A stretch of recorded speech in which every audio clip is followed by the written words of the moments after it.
Welcome to all my dear students. स्वागत है आपका अपने चैनल पढ़ाई लिखाई पे with me Virendra. I student, आज हम देखने वाले हैं एक्सपीरियंस साइंस क्लास 8 का चैप्टर है 9, जिसका नाम है friction. Check point, right, true और फॉल्स क्वेश्चन आ चुके हैं यहाँ पे।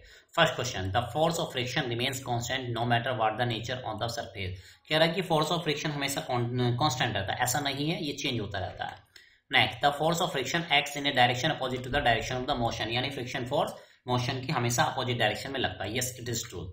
Smooth surface offer more friction, जी नहीं, वो तो कम फ्रिक्शन फॉलो करती लगाती हैं। The magnitude of sliding friction is less than that of limiting friction. Yes, it is true. Limiting friction ज्यादा होता है और स्लाइडिंग फ्रिक्शन कम होता है। नेक्स्ट एक्सरसाइज देखते हैं।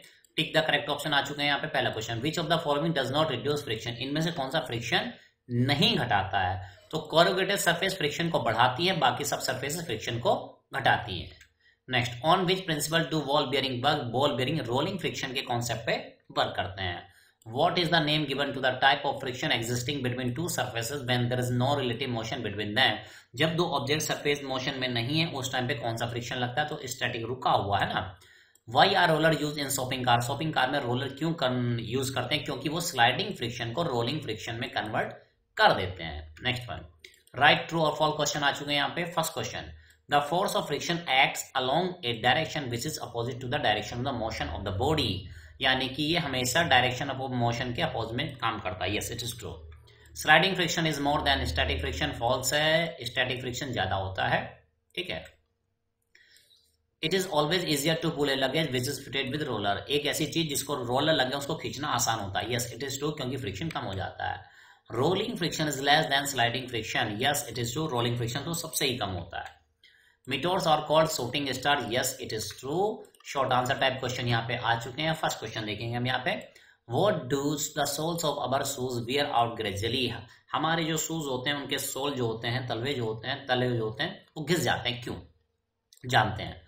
The soles of our shoes to wear out gradually, वो अक्सर घिस जाते हैं जल्दी से, due to friction between the soles of our shoes and the surface of the road, road और शूज के बीच में जो फ्रिक्शन होता है सोल के बीच में वो ज्यादा होता है, इसलिए वो जल्दी जल्दी घिस जाते हैं हमारे। Next, why are tyres of vehicles such as cars made corrugated and rough, यानी जो व्हीकल्स होते हैं उनके टायर को कोरुगेटेड रफ क्यों बनाया जाता है? The roughness of the surface of the tyres is enhanced by making grooves, उनमें ग्रूव्स बनाए जाते हैं। ठीक है, टायर्स है ना, with grooves are called corrugated, जो ग्रूव वाले टायर होते हैं उनको कोरुगेटेड टायर्स कहते हैं। Vehicles are fitted with the corrugated tyre to increase friction between the tyres, उनके बीच फ्रिक्शन बढ़ाने को रोड और सरफेस के बीच में, टायर के और रोड सरफेस के बीच में। Next, what is the direction of friction force, friction force की डायरेक्शन क्या होती है? तो direction of friction force is always opposite to the direction of the motion. Next, is friction force always undesirable, क्या हम नहीं चाहते कि ये हो? अनडिजायरेबल है हमेशा? No, friction force is not always undesirable. Long answer type question आ चुके हैं। फर्स्ट क्वेश्चन, डिफाइन फ्रिक्शन, क्या होता है friction?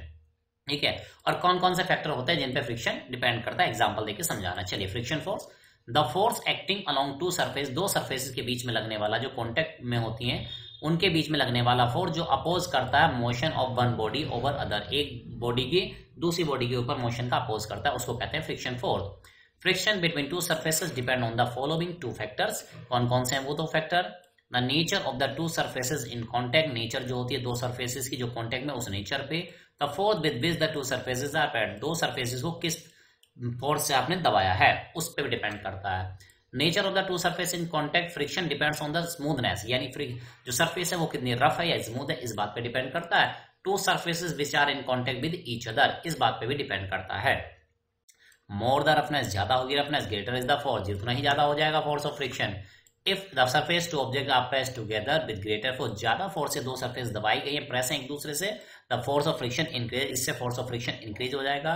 This is because pressing lead, जो प्रेस करते हैं उससे क्या होता है? Increase the interlocking of the two surface, दो सरफेसेस की इंटरलॉकिंग को ये बढ़ा देता है। सेकंड क्वेश्चन देखते हैं, give example to show that friction depends on the nature of the two surfaces in contact. पहले बेटा मैं आपको एक चीज एक्सपेरिमेंट दिखा देता हूं यहाँ पे एक्सपेरिमेंट एग्जैक्टली है क्या। तो देखो बेटा, इसमें क्या, एक हमें ब्रिक लेनी है, यहाँ पे स्प्रिंग बैलेंस है, यहाँ पे रस्सी बांध लेनी है, और आपको क्या करेंगे, जब आप इसको खींचेंगे तो आप देखेंगे ये स्प्रिंग भी पीछे खींचेगा तो इसमें कोई रीडिंग आएगी। तो जब आपने एक ब्रिक को फर्श पे रखा है तो आप देखेंगे इसकी रीडिंग ज्यादा आएगी। ठीक, अब आप क्या करेंगे, इस ईंट के ऊपर, ब्रिक के ऊपर एक पॉलिथीन या प्लास्टिक लपेट लेंगे। अब क्या हो जाएगी, सरफेस स्मूथ हो जाएगी, तो इसको क्या आपको आसानी से खींच पाएंगे, तो स्प्रिंग रीडिंग कम आएगी, मतलब फ्रिक्शन फोर्स कम हो गया। ठीक है, फिर आप क्या करेंगे, इसके ऊपर और भी कोई रफ चीज इसके ऊपर अगर आप लपेट लें तो इसकी रीडिंग और ज्यादा आएगी।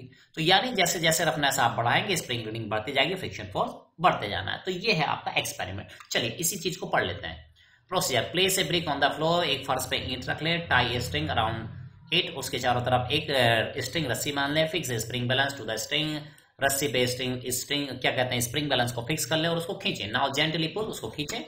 And of the spring balance which is in turn will pull the brick, ये ब्रिक को खींचेगा। Note down the reading note करेंगे स्प्रिंग बैलेंस की। When the brick just begins to move, जैसे ही ब्रिक स्टार्ट करती है चलना।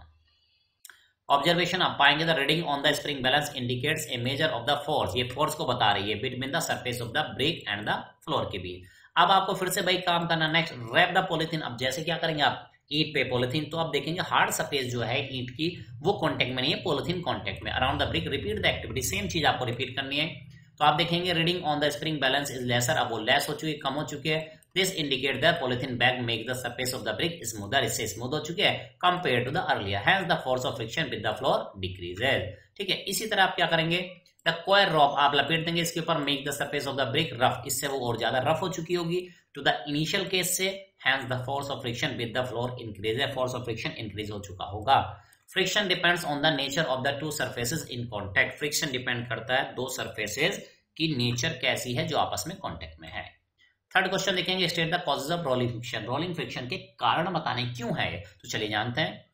The rolling body to some extent, sorry causes of rolling friction क्या, rolling body to some extent deform, वो deform हो जाती है to surface on which it roll and rolling body itself, यानी जिस बॉडी पे जिस सरफेस पे ये बॉडी रोल कर रही है उस सरफेस को ये खुद भी ये डिफॉर्म हो जाती है। And get deform at its point of contact, कहाँ पे डिफॉर्म होगी, जहां पे कॉन्टैक्ट में विद द सरफेस, यही कारण होता है रोलिंग फ्रिक्शन का। Next one, it takes more force and time to stop the motion of a ship than to stop the motion of a car, car को रोकना आसान है, ज्यादा टाइम नहीं लगता, लेकिन एक शिप को, पानी में जो शिप चल रहा है उसको रोकना मुश्किल है, यानी ज्यादा समय लगता है। Ship moving in sea water, ship move कर रहा है सी वाटर में, फ्रिक्शन इज मच, उसमें फ्रिक्शन बहुत ज्यादा है ना, वो कह रहा है फ्रिक्शन इज मच लेस, तो उसमें फ्रिक्शन बहुत कम होता है क्योंकि पानी बहुत कम फ्रिक्शन लगाएगा compare to that experience when an object moves over a solid surface. सड़क पे चल रही है कार है ना, टायर चल रहे हैं, तो रफ सॉलिड सरफेस पे फ्रिक्शन ज्यादा होता है, यानी कि शिप में फ्रिक्शन कम है, कार में फ्रिक्शन ज्यादा है। कार में फ्रिक्शन ज्यादा है, कार में अपोजिट डायरेक्शन फोर्स ज्यादा है, तो उसको रोकना आसान है। That is why it takes more time and force to stop a ship, इसलिए फोर्स शिप पे फोर्स लगा के रोकना उसको मुश्किल है। ऑन द अदर हैंड आप बात करें, एक car moving on the road can be stop quickly, इसको क्विकली आप स्टॉप कर सकते हैं, higher force of friction between the tyres and road के कारण ऐसा हो रहा है। गिव रीजन क्वेश्चन आ चुके हैं यहाँ पे। First question, force of friction is more on rough surfaces than smooth surface, force of friction ज्यादा होता है रफ सरफेसेस पे स्मूथ सरफेसेस के कंपैरिजन में। तो जानते हैं, rough surface has more contact area, rough surface का कॉन्टैक्ट एरिया ज्यादा होता है, more contact area causes more friction, ये है इसका राइट आंसर। तो चलिए देखते हैं next. Rolling friction causes some deformity to the surface as well as the object, rolling friction के कारण होता है डिफॉर्मेशन, चाहे वो ऑब्जेक्ट हो या जिस ऑब्जेक्ट सरफेस पे वो रोल कर रहा है उस पे, दोनों में। Rolling friction causes some deformity, rolling friction से कुछ डिफॉर्मेशन होती है to the surface as well as the object because contact area is very less, क्योंकि वहां पे कॉन्टैक्ट एरिया बहुत कम हो जाता है, विच कॉजेज मोर प्रेशर, जिसकी वजह से मोर प्रेशर पड़ता है, and hence chances of deformation are more, बढ़ जाते हैं chances of deformation. Higher order thinking skill देखते हैं यहाँ पे question. Friction is considered as a necessary evil, friction को कंसीडर किया गया, माना गया है एक नेसेसरी जरूरी इविल, दोस्त भी है।